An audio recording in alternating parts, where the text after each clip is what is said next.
Happy New Year everyone! As we welcome this fresh and exciting year, we're thrilled to dive into a brand new project that has us buzzing with excitement, our Land Rover Defender 110 Expedition Camper Build.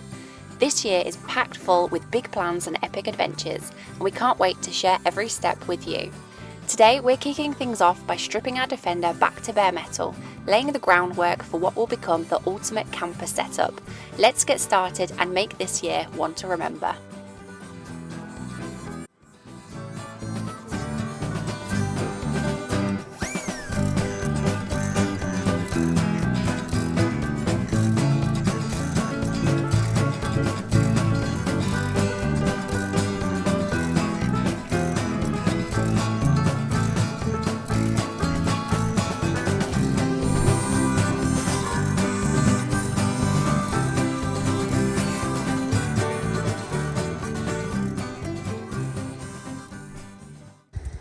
Good morning!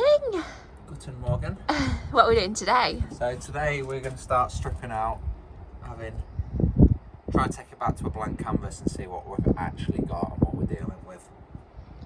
It's going to be fun, isn't it? I think it's going to be the worst thing in the world, personally. All this. All of that.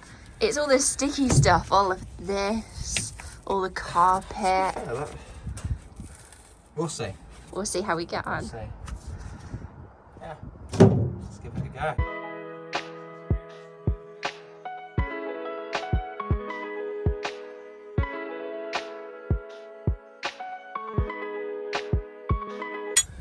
So I'm just going around with the spanners, taking out anything that can be taken out or isn't needed anymore. I think I must be ADHDing around because I saw this and I peeled it. And I suppose you want to see how easy it's going to come out, don't you? yeah, because we don't really know what we're working with. No. Yeah, so I'm starting on the back door, taking all this off because this is just not the proper stuff to acoustic sound deaden it or insulate it. So I want to get all that off. The problem is, I don't know if that's in range, but it's leaving this sticky residue. So, and the heat gun's not working. I've tried a few things, so I'm just going to have to peel it off, get it off with a cloth as much as I can, and then try to spray it down. Problem is I don't want to scratch it and ruin it, so yeah, we'll just see how we get on.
I knew this was going to be a horrible, grimy job, but it's actually worse than I thought it was going to be. Yeah, me too. I think the only reason it's so bad is because the glue's like really grimy. Yeah, well that's good though.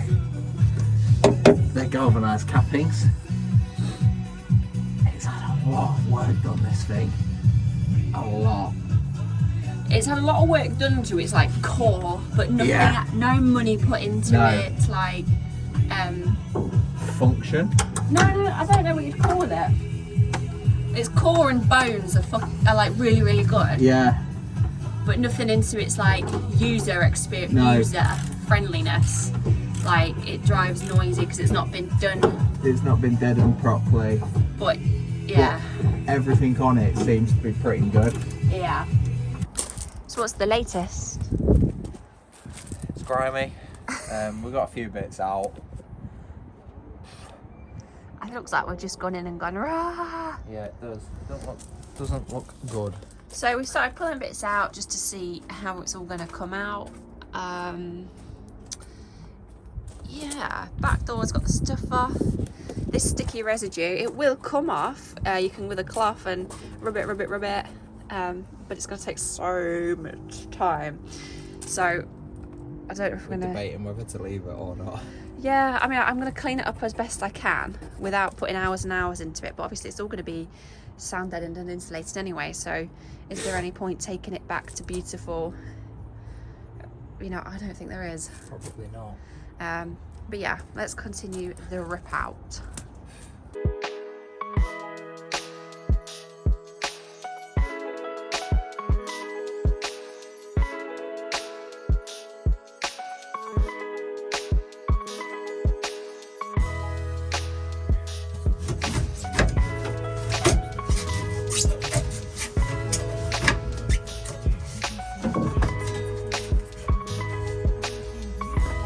How's it going?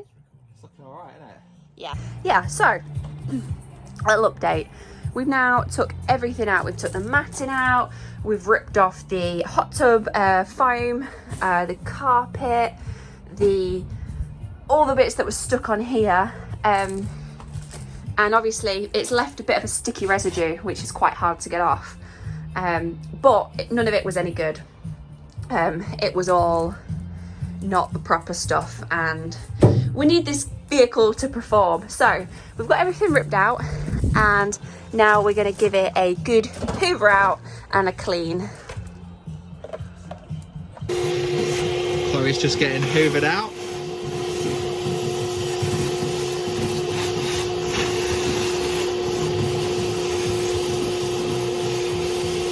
It's funny how much ground you can see. There's so many like holes.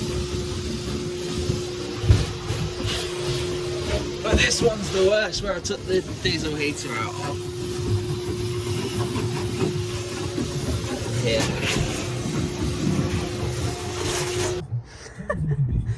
So we have all ripped out, we've hoovered out, and now we've got this, well, we have in the back anyway, so in the back behind the bulkhead, we've stripped out, hoovered out, right back to the basic. And it sounds very tinny now. It's very echoey. can you picture your expedition camper? Yes. You see it? I do. It's a long way off. So excited. I'm so excited for it. So yeah, we just stripped everything back so we can see what holes are in the vehicle, because let me jump in, because obviously you can see all these holes down to the floor. So we needed to strip it all back, purely because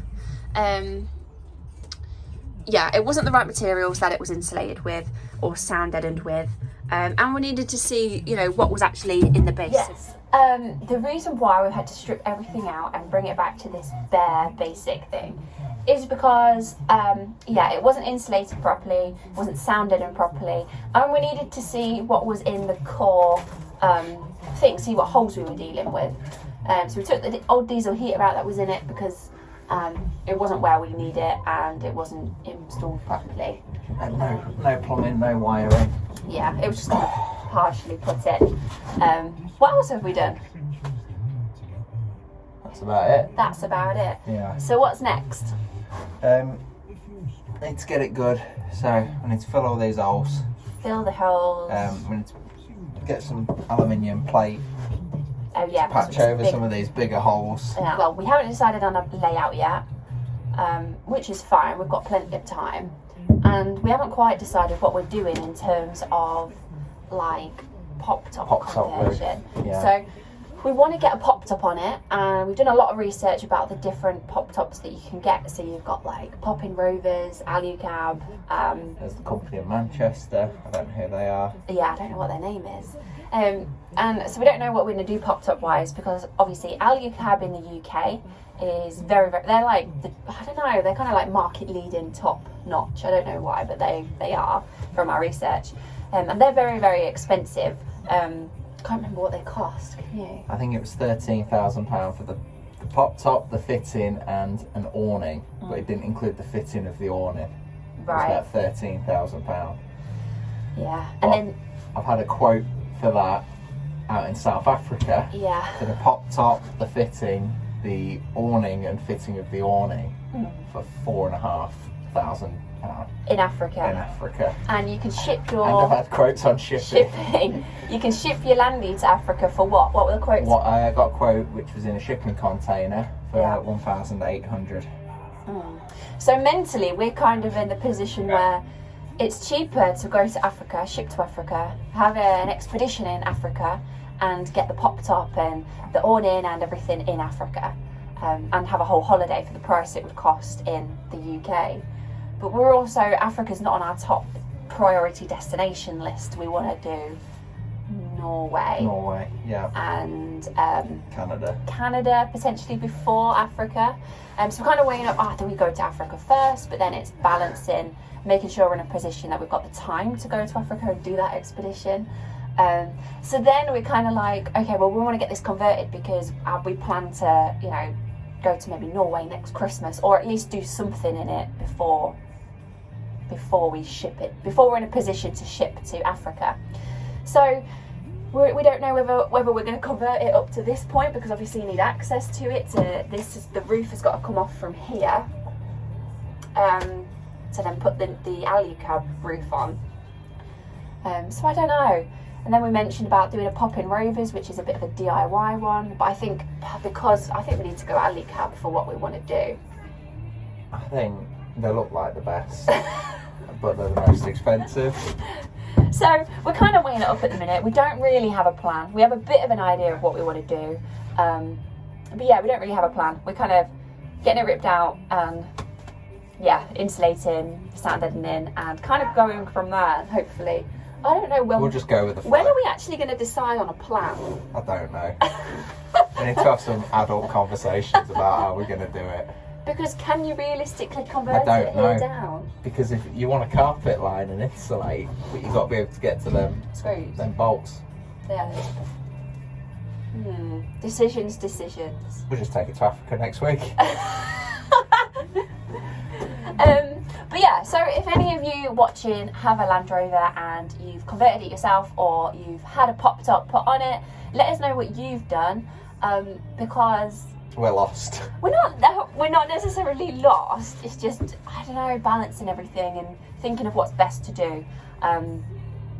Yeah, because, you know, worst comes to worst, we can insulate, sound deaden it, get it to a certain point, not do a massive conversion on it yet, just get it to a livable point, and then we can go and do all the expeditions we want to do before we get the pop top in and the conversion in properly. But I don't know. So if you've got a Land Rover and you've had a pop top done, whether you've had an alley cab done in the UK or whatever you've had done, let us know, because we would love to hear your story. And Thanks for joining us on this brand new and exciting adventure. Don't forget, we've got new videos coming out every Wednesday at 6 PM, so subscribe to follow along and stay tuned for more updates on our Land Rover Defender expedition build. We can't wait to share more with you. See you next week.